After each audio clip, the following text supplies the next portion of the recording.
Jadi artinya arti kitab bilangan itu ada dasar Alkitabnya intinya maksudnya saudara. Oke.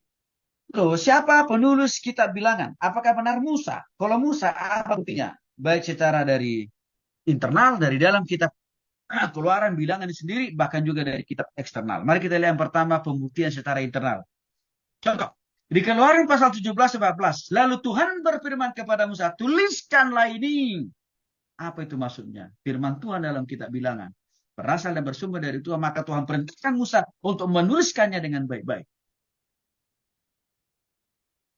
Keluaran pasal 24 ayat 4. Musa pun menuliskan semua firman itu tanpa ada yang dikurangi, tanpa ada yang ditambahi. Komplit dia tulis dalam kitab bilangan. Keluaran pasal 34 ayat 27.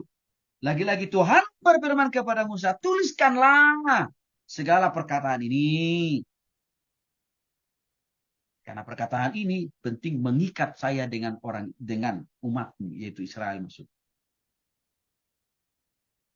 Bahkan kalau kita perhatikan pencatatan perjalanan Musa bersama dengan orang Israel dari Mesir menuju tanah perjanjian, itu semua dicatat lengkap dalam kitab bilangan. Pasal 33 ayat 1 sampai 2. Menunjukkan bahwa memang tidak ada lagi yang perlu kita ragukan. Musalah penulis tunggal daripada kitab bilangan. Bahkan secara detail hukum dan peraturan banyak dituliskan di dalam kitab bilangan. Contohnya sensus penduduk, pendataan terhadap jumlah orang Israel yang masih tersisa dari Mesir sampai di padang gurun. Mereka ini kan konteksnya.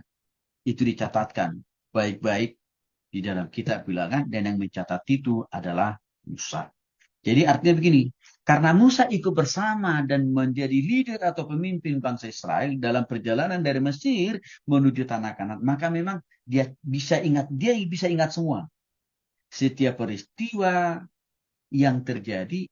Maka karena dia ingat semuanya, dia juga adalah pelakunya yang dipakai oleh Tuhan.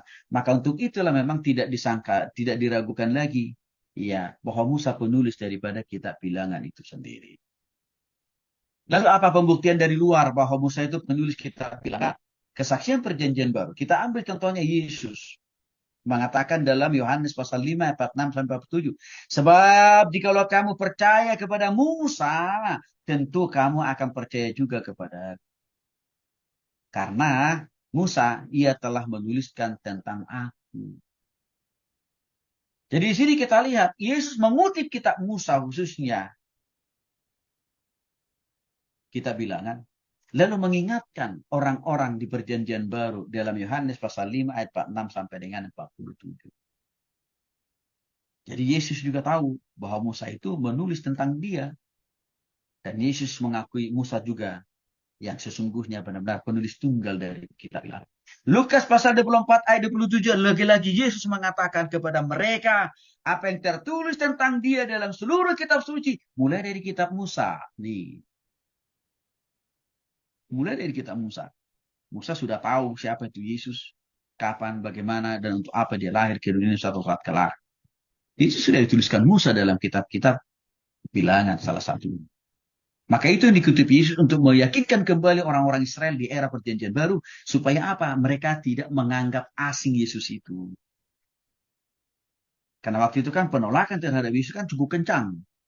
Karena bagi mereka, Yesus itu yang mereka kenal adalah anak tukang kayu, yaitu apa? Ucup dan Maria. Maka Yesus perlu memperjelas, mempertegas, saya itu. Ya, tidak hanya sekedar anaknya Yusuf dan Maria, tapi sebenarnya aku itu sudah hadir kok dalam perjanjian lama. Baca itu kitab-kitab yang ditulis oleh Musa. Yang notabene kakek nenek moyang kalian juga baca itu kok. Nah, ini untuk meyakinkan orang-orang Farisi kan di era perjanjian baru. Bahkan Paulus juga menegaskan hal yang sama dalam kisah Rasul 15 ayat 1. Sebab sejak zaman dahulu hukum Musa diberikan di setiap kota.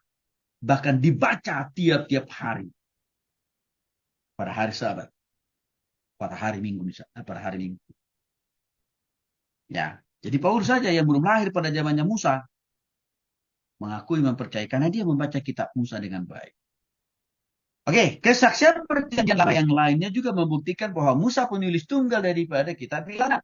Kita ambil contoh Yosua pasal 1 ayat 7 sampai 8. Ya. Sesuai dengan seluruh hukum yang telah diperintahkan kepadamu oleh hambaku Musa, kata Yosua. Jadi Yosua mengakui bahwa Musa adalah penulis kitab bilangan. Maka Yosua menegaskan kembali kepada orang Israel. Yang notabene Yosua adalah generasi atau leader penerus daripada kepemimpinan Musa kan. Pemimpin bangsa Israel sampai ke tanah perjanjian. Diingatkan mereka. Baca. Perhatikan kembali kitab yang telah ditulis oleh Musa. Yaitu salah satunya bilangan. 2 Tawarik 25 ayat 4. Sama. Sesuai dengan apa yang tertulis dalam kitab hukum Musa. Di mana Tuhan telah memberikan perintah. Perintah apa? Perintah kepada Musa untuk menulis kitab bilangan. Maka tidak aneh. Kalau gereja Kristen awal-awal atau mula-mula termasuk tradisi Yahudi. Menerima. Mempercayai total. Bahwa kitab Pentatuk bilangan ditulis oleh Musa sendiri. Apa kitab bilangan ditulis? Dan kepada siapa pertama kali firman ini disampaikan?